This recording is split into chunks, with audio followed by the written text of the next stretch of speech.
Well, I guess it's been forever since I last did this, so... why not? Let's do this again.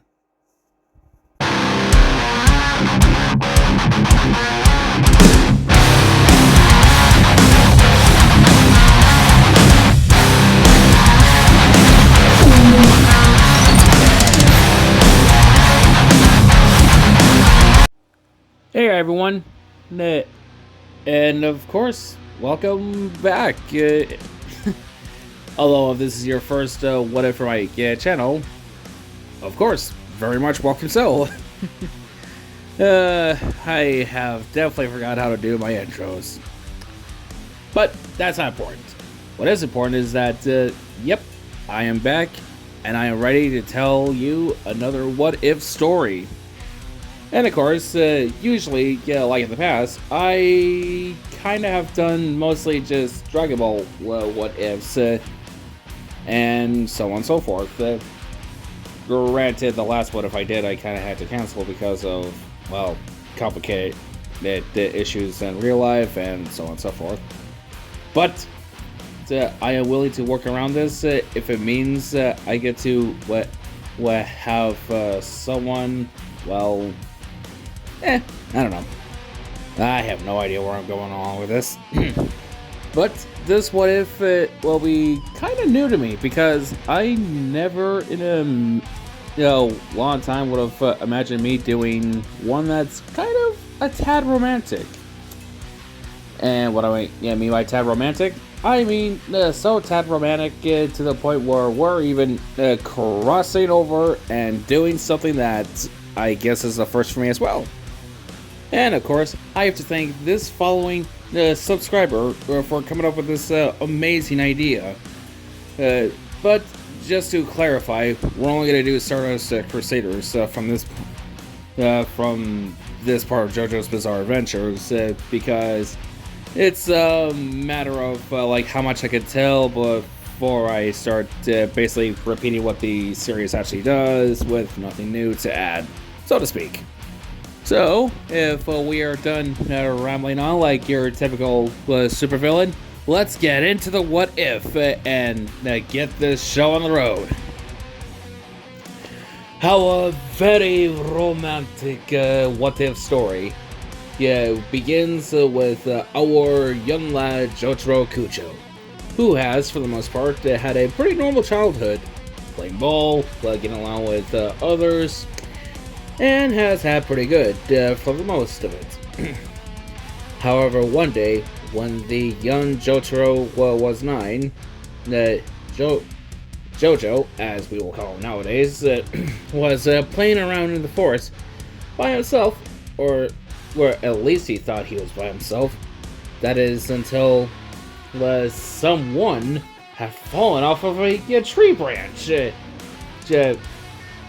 Jojo, obviously very curious, so goes to investigate this fallen someone. And as it turns out, it's some kind of girl. And to be honest, her falling out of a tree wasn't the weird thing. It was the fact that she had a tail. Well, and of course, this mysterious girl got up and it looks like she is ready to defend herself when Jojo kind of gets a little too close. However, Jojo obviously tries to be reasonable and says that he's not gonna hurt her in any way. And this mysterious girl eases up a bit, but kind of on edge, if you get the idea. And further solidifies being kind of trustworthy when Jojo offers this mysterious girl a part of a snack. And of course they proceed to enjoy a nice lighthearted snack underneath a tree. Jojo, who is definitely curious about this mysterious girl, starts asking questions. First off, what her name is, And this mysterious girl tells JoJo that her name is Fasha. And of course, the other questions like, what's with the tail? And why did she fall off a tree? Yeah, and to answer what she is, she basically tells JoJo that she is a Saiyan. And of course, was just spying on JoJo to mostly nab a snack. Well, at least you can definitely say that she's kinda blunt about her sense of honesty. Yeah, and of course, JoJo gets curious about what a Saiyan is, and Fasha just simply replies, well, Saiyans are basically a race of warriors who definitely do a whole lot of fighting. And of course, things do tend to get JoJo interested, and is actually kind of curious as to learn more about the Saiyans. And of course, eventually boils down to, well, where is the rest of Saiyans, as he would like to meet them. However, that question turns Fasha's very calm demeanor into a saddening look. Yeah, basically saying they're dead. And JoJo immediately feels that bad for asking. To which Fasha assures that it's okay. Yeah, but basically, in a way, someone or something decided to go and hunt down these Saiyans from this hidden forest village that they lived at, and they were off. And to Fasha's knowledge, she's the only survivor. And of course, JoJo definitely does his best to comfort her in the best way that he can. With all that being said, later in the day, JoJo obviously manages to come up with some other questions, like where do the Saiyans come from if they're not from Earth? Basically, they used to live on another planet, as these Saiyans thrived in their own way of life, but eventually had to leave their planet because some alien that's kind of a murder hobo decided that planet is worth blowing up. So the Saiyans left and decided to live on Earth. However, they don't really interact with humans, at least not entirely, as they would prefer being in secret, because of their king said so. Yeah, it's been like that for over 50 years, maybe over 100? Fasha can't remember. As time goes on from that point on, even Fasha shows what was left of the Saiyan village that was definitely hidden deep in the forest. And JoJo doing the best he can to brighten up Fasha's day. And from that day on, as the day came to an end, Fasha and JoJo became the best of friends. Oh, and just to clarify, since I do not have Fasha's official age, I decided to also make her the same age as JoJo, just to make it easy on me. That being said, however, throughout the rest of JoJo's childhood, he would visit that forest to play with Fasha.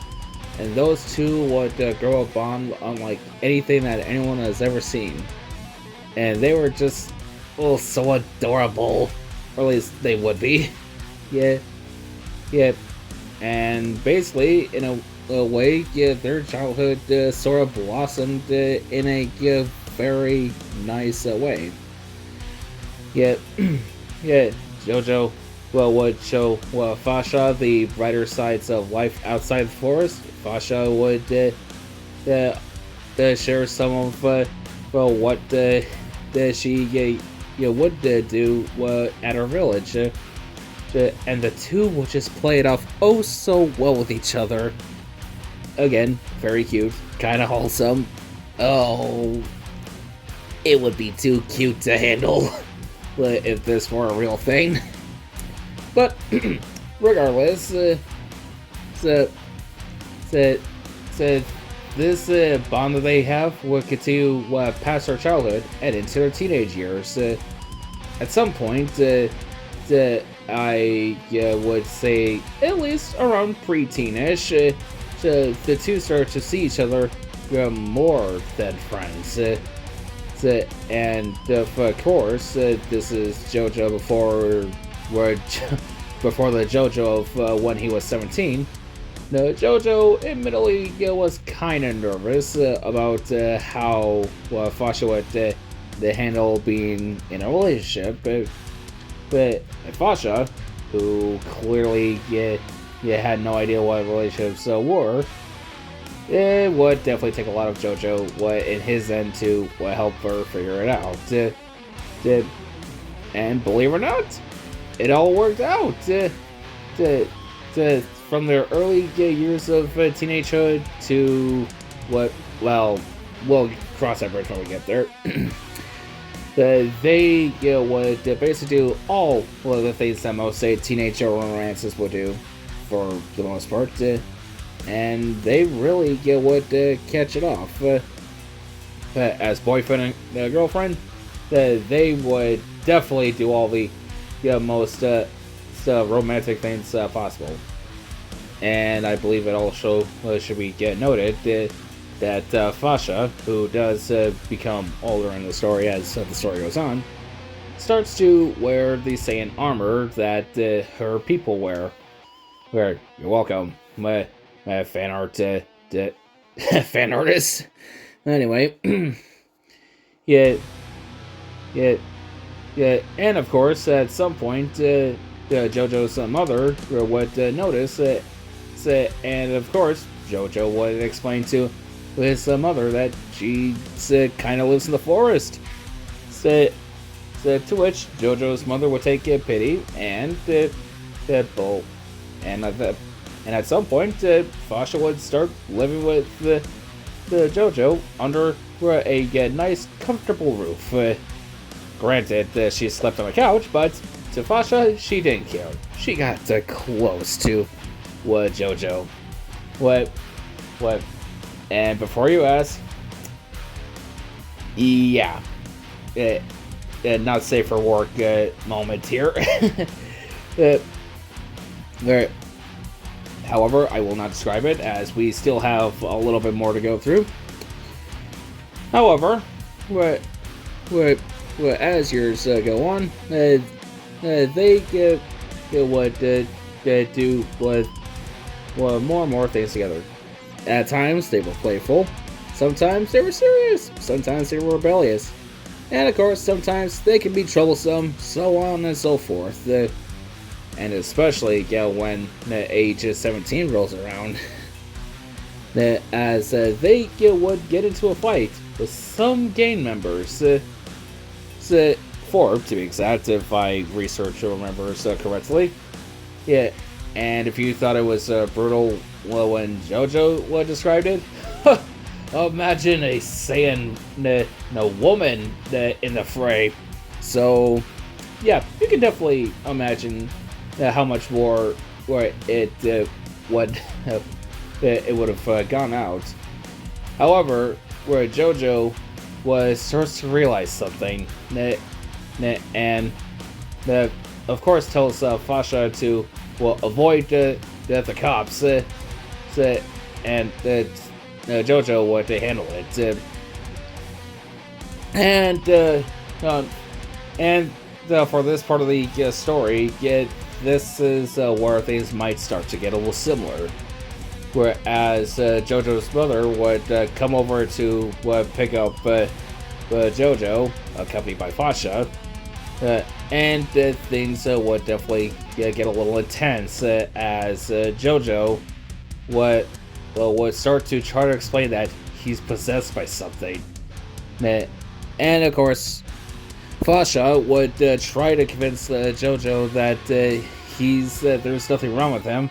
And if there was, she probably would have detected that something was off because she has still the capabilities of what Saiyans usually do. And to Jojo, to prove his point, he would take one of the security guards' guns and proceeds to go bang. And that is how we will conclude this part of the story. So, what'd you guys think? Romantic? Not as romantic as you thought it would be? Not as not safe for work as you thought it would be? Too safe for work? Now I'm just going off on a tangent. So, yeah, for those who will know JoJo's Bizarre Adventure, our story does not end there because you see that part 1? It means that we're going to be going off of what mostly happened during the Stardust Crusaders. And I do apologize if it's going to sound a little samey down the road, but with the addition of Fasha. But I guarantee that there will definitely be some differences between the main story and this What If in particular, as I will try to establish more and more as we go into this.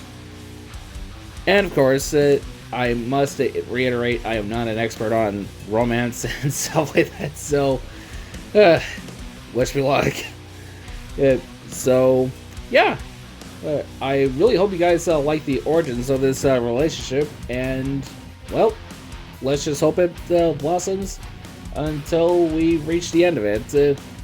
So, to end this off, I am Axel Stanley, and of course, if you would, please subscribe if you like what you liked, hit the notification bell, leave a comment on your thoughts down below, share the content with your friends, and what was it? Oh yeah, and leave a like button. I completely forgot how YouTube works. So yeah, with that being all said, I hope you will stick around for the journey, and I will see you next time. See you guys.